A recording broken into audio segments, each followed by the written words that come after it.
Mesdames, Messieurs, bonsoir et bienvenue dans À votre avis, la nouvelle émission interactive de VOA Afrique. Nous émettons depuis Washington, D.C. aux États-Unis. Les Nations Unies ont publié hier le rapport 2017 sur le bonheur dans le monde. Selon le World Happiness Report, la Norvège est officiellement le pays le plus heureux du monde devant le Danemark, l'Islande et la Suisse.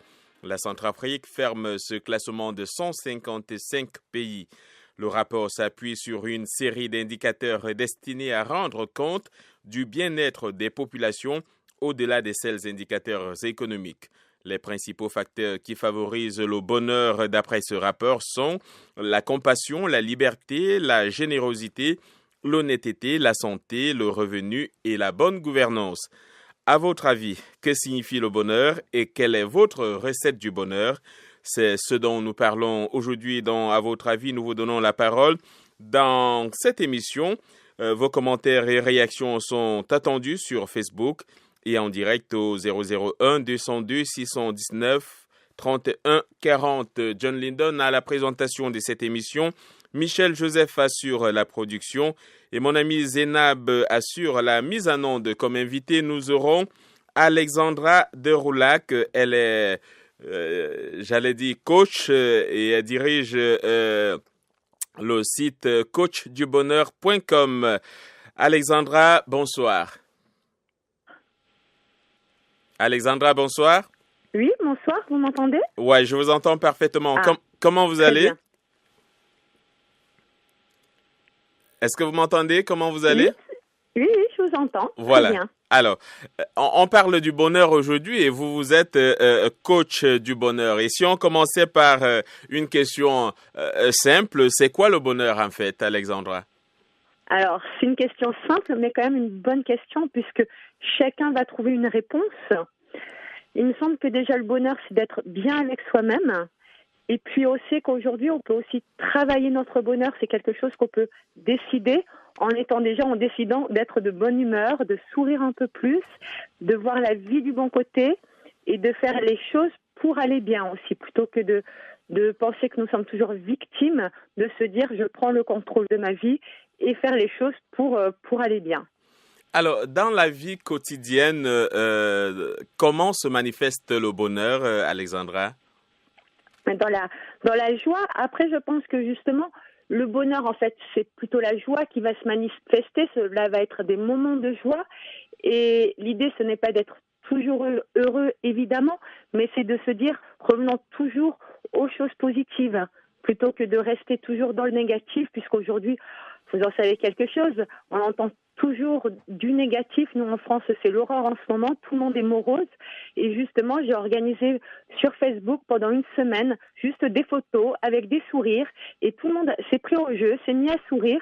Et juste après ça, mais le taux déjà de l'optimisme de mon entourage était monté. Donc, il suffit de temps en temps de peu de choses, de se focaliser sur le positif et de se dire, voilà, on est bien, on est en vie et la vie est belle malgré tout ce qu'on nous annonce et tous les problèmes quotidiens. En quelque sorte, l'afflux de mauvaises nouvelles peut impacter notre bonheur, c'est bien ça?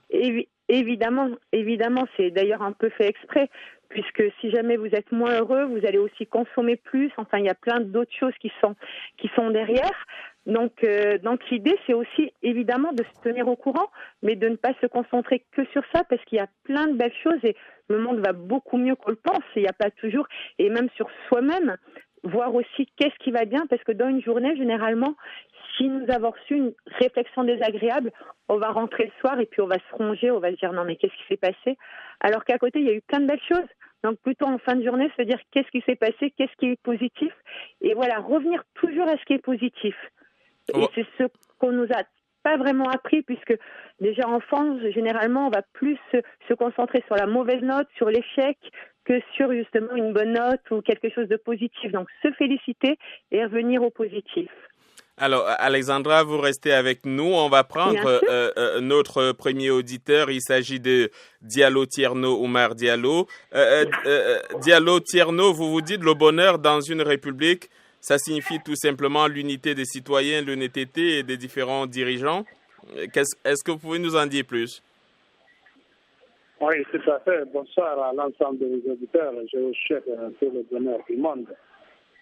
Comme j'avais dit, le bonheur signifie l'unité des citoyens. Vous voyez, quand les citoyens sont unis, chacun aime l'intérêt des autres, chacun contribue pour que l'autre ne soit pas affamé, pour que chacun contribue pour que l'autre soit en sécurité, si chacun contribue pour ses voisins, pour qu'eux aussi gagnent le bonheur comme ce qu'il a, si l'État et les dirigeants sont honnêtes envers les citoyens, si les ressources du pays sont partagées, si justice est impartiale, si les hommes intellectuels n'utilisent pas le mauvais méthode pour s'arrêter au dos du peuple.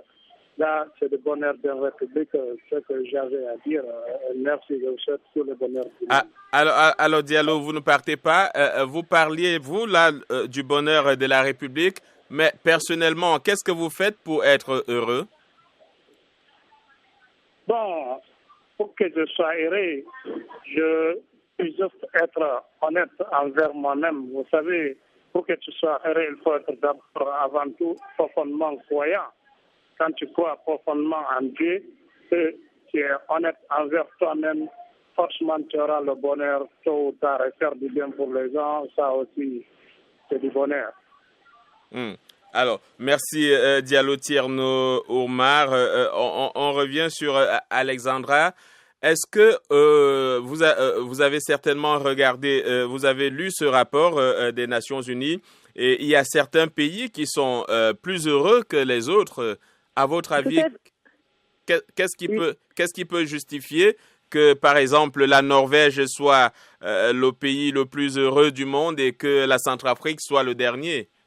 Je pense qu'il y a une relation de confiance, en effet, en Norvège, où ils sont vraiment en confiance. Donc, ils sont aussi plus heureux parce même s'ils paient plus d'impôts, ils vont pas se demander. Ils savent que il y a plus d'honnêteté. Donc, ils sont plus en confiance. Je pense qu'il y a un côté de confiance. Donc maintenant, au niveau de la France, il me semble, est 14e dans ce classement ou 13e.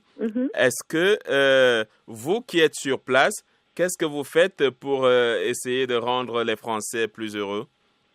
Alors, qu'est-ce que je fais? Déjà, dans mes coachings, évidemment, généralement, on va travailler sur le regard sur soi-même.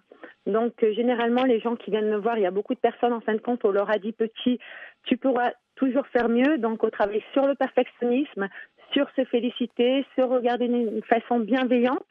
Et puis, voir aussi, continuer, puisque les gens qui viennent me voir souvent sont des personnes gentilles. Mais l'idée, c'est aussi de continuer à être altruiste, mais en pouvant faire attention à ses besoins. Donc, savoir aussi dire non, poser ses limites, se respecter. Alexandra, quel est l'apport de la musique dans le bonheur? Quel est l'apport de la musique? En quoi est-ce que la musique? L'apport. En quoi est-ce que la musique peut contribuer au bonheur? En quoi la musique peut contribuer au bonheur? Alors, la musique, déjà, vous pouvez écouter de la musique, ça va vous aider dans vos émotions. Donc, on nous dit que souvent la musique classique peut vous aider à être plus heureux, en effet. Mais maintenant, ça dépend de la musique, vous, que vous aimez, de temps en temps, juste mettre un peu de musique avec des souvenirs, en fin de compte, des choses que vous aimez bien, qui vous rendent vivant, ça va vous rendre plus dynamique, plus heureux. Alors, Michel Joseph a choisi d'expérimenter cela. On va s'écouter un bout de musique et on se retrouve après pour voir ce que ça donne. C'est une bonne idée.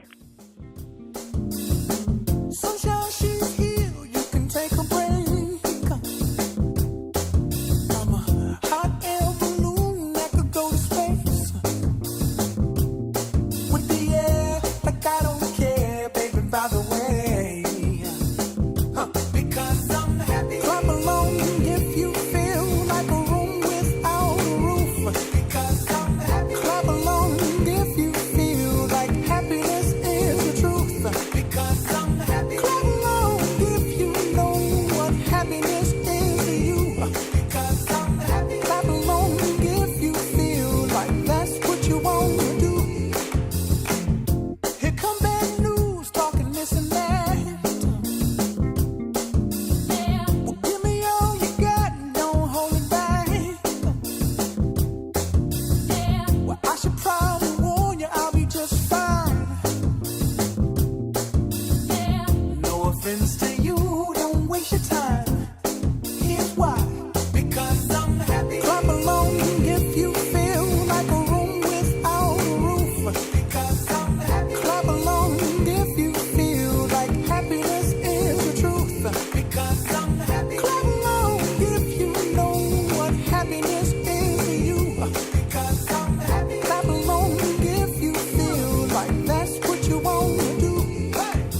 Voilà, merci à Michel Sefera Williams qui nous chantait Happy.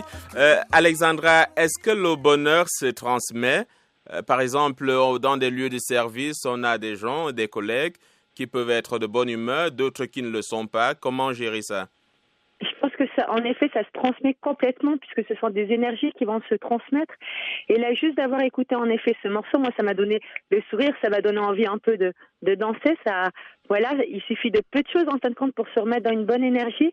Et en effet, les personnes, après, certains sont plus ou moins sensibles à l'énergie de l'autre, mais quelqu'un qui arrive avec un sourire, un mot gentil, ça met tout de suite, surtout le matin au réveil où on est toujours un peu plus éponge, ça donne tout de suite un peu plus la pêche que quelqu'un qui arrive en faisant la tête et qui nous dit, comme en France, on aime bien dire, t'as une mauvaise mine aujourd'hui. En plus, il va nous dire que c'est nous qui avons une mauvaise mine. Donc l'idée, en effet, c'est aussi, mais si quelqu'un a une mauvaise humeur, rien ne nous empêche, nous, de lui envoyer un grand sourire et peut-être on va arriver à le contaminer. Nous, ne pas prendre sa mauvaise humeur, mais plutôt lui donner notre bonne humeur. Alors, merci Alexandra, vous restez avec nous. On va prendre Trésor qui nous appelle de Ouagadougou. Trésor, bonsoir.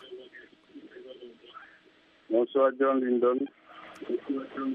Alors, votre idée du bonheur, c'est quoi? Bon, selon moi, le bonheur, c'est déjà que tu réveilles le matin en bonne santé. Je pense que ça, déjà, c'est du bonheur. La santé, la joie sont des éléments du bonheur. Donc le fait de vivre dans la joie sans trouble social. On ne peut pas vivre sans trouble social, mais souvent, même si c'est 1% de ta vie, vraiment, je pense que le bonheur se trouve là-bas et avoir de l'estime pour autrui. Voilà. Voilà. Merci Trésor. Allô? Oui. Voilà. Oui, j'aimerais te poser une question. Oui, vous voulez poser une question à Alexandra, coach du bonheur? Oui, allez-y. Oui. Est-ce que le bonheur, on peut le vivre durant toute la vie? Alexandra, est-ce que le bonheur peut se vivre toute la vie? C'est la question de Trésor depuis Ouagadougou. Je pense que l'idée, à part certaines personnes peut-être qui sont vraiment spirituelles et qui vont arriver, mais sinon pour nous qui avons, que ce soit dans votre pays où là vous parlez vraiment de valeurs comme la santé, où vous avez vraiment, en fin de compte, on va avoir des choses plus fondamentaux, mais dans tous les cas, l'idée ce n'est pas d'être heureux toute notre vie, c'est c'est sain aussi d'être triste, d'être en colère, mais c'est de revenir toujours, voilà, vous pouvez avoir un deuil, être malheureux pendant plusieurs mois, mais l'idée, c'est d'arriver toujours à un moment de revenir au même seuil du bonheur. Donc, ne pas non plus s'inquiéter, je pense que le but suprême, ce n'est pas de se dire « j'ai envie d'être heureux toute ma vie et tout le temps », c'est se dire « voilà, j'ai envie d'être le mieux possible avec moi-même et de profiter de la vie, de profiter un maximum avec ce qu'elle me donne ». Alors, Omar Boulalé, vous êtes toujours là. Est-ce que vous avez une question pour Alexandra ou alors, sinon, quelle est la recette du bonheur que vous pouvez nous conseiller aujourd'hui? Je voulais poser une seule question et donner une conclusion. D'abord, le bonheur, est-ce que c'est quelque chose de durable? D'abord, c'est une question qu'elle a déjà répondu, mais est-ce qu'elle est durable? Est-ce qu'elle est liée aux éléments qui nous touchent dans la vie quotidienne? Ou est-ce qu'on peut dépasser? Et surtout, est-ce qu'elle dépend de la personnalité de l'individu ou est-ce que c'est quelque chose qui se forme dans la collectivité? Et le conseil que je pouvais donner à toutes les jeunes qui nous écoutent, et surtout en Afrique, c'est toujours d'avoir une pensée positive et d'avoir l'espoir. Le monde change, mais toujours il faut avoir un espoir et que le monde sera toujours un monde qui est meilleur et un avenir radieux. Voilà. Je ne sais pas, Alexandra, vous avez retenu la question. Omar demandait, est-ce que le bonheur, c'est quelque chose de durable? Alors, le bonheur, oui, puisqu'on reviendra toujours généralement au même taux du bonheur. Donc, même si vous avez des périodes où vous êtes moins heureux, c'est normal, évidemment, le jour où vous allez vous planter complètement ou on vous quitte ou vous connaissez quelque chose de triste. Par exemple, si vous avez un accident, on parle beaucoup de la santé depuis tout à l'heure. Généralement, vous avez un accident, pendant un an, vous allez être très malheureux, mais au bout d'un an, en fin de compte, on se rend compte que généralement, les gens reviennent au même taux du bonheur. Et au contraire, si vous gagnez au loto, pareil, vous allez être pendant un an beaucoup plus heureux, beaucoup plus excité, mais au bout d'un an, vous allez revenir aussi au même taux. Donc généralement, en fin de compte, les événements vont changer votre perception et votre joie, mais pendant une période, et puis vous revenez toujours en fin de compte à la même chose. Sauf si un jour vous décidez d'être plus heureux et de vraiment travailler votre taux du bonheur. Et là, en changeant votre façon de voir la vie et votre façon de vous voir vous-même, vous pouvez en effet l'augmenter d'une façon durable. Bakary Keïta, votre recette du bonheur ou une question à Alexandra? J'aimerais savoir aussi, la démocratie et le bonheur sont-ils antinomiques? Voilà. Mais je pense que c'est beaucoup plus facile en effet, en étant avec la démocratie, d'être heureux, que malheureusement si nous n'avons aucune liberté. Donc évidemment, plus nous sommes libres et plus nous pouvons être heureux. Voilà, Alexandra, on va se quitter. Est-ce que vous pouvez nous dire, pour terminer, les recettes du bonheur et comment faire pour maintenir sa joie chaque fois, malgré les épreuves?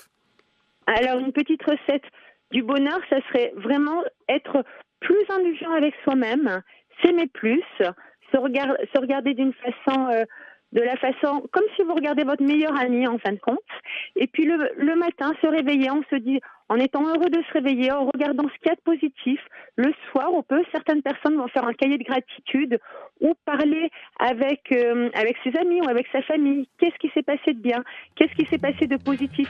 Puis garder le sourire, se tenir droit, ce sont deux petites choses en fin de compte. De temps en temps, moi, quand j'ai un coup de blues, je vais pleurer dans le métro et puis je sors du métro. Parce que je viens d'avoir une mauvaise nouvelle. Merci à vous, Merci Alexandra. Merci Alexandra. Désolé, on va partir. Alors, pour en savoir davantage, allez sur coachdubonheur.com. Vous retrouverez les conseils d'Alexandra. Bye bye.